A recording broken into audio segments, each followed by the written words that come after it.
这只鸟在做秋千吗？远远不是，这只鸟在筑巢。当你看到它筑巢的过程和结果后，绝对可以刷新你的认知。接下来看看筑巢的一些过程。先找了一片很长的枝叶，随即嘴角并用，在上面打了一个结。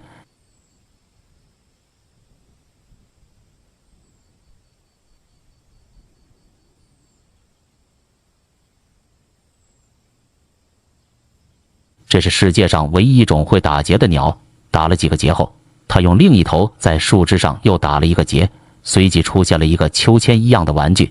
然而这只是刚开始的基础，在有了这个基础后，筑巢鸟不断的在上面加入枝叶，一点点的编织每个环节。鸟休息了片刻，继续返回筑巢。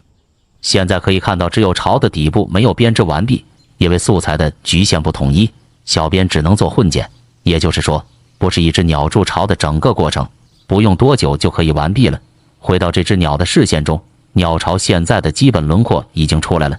现在鸟正在收口，它会尽量的把入口做小一点，为了防止入侵者，这些鸟也是煞费苦心了。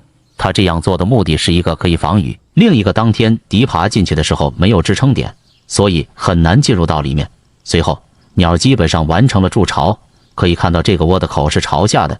我们常见的鸟筑巢的口都是向上的，这种鸟不一样。小编很好奇，生了蛋不是直接掉下去了吗？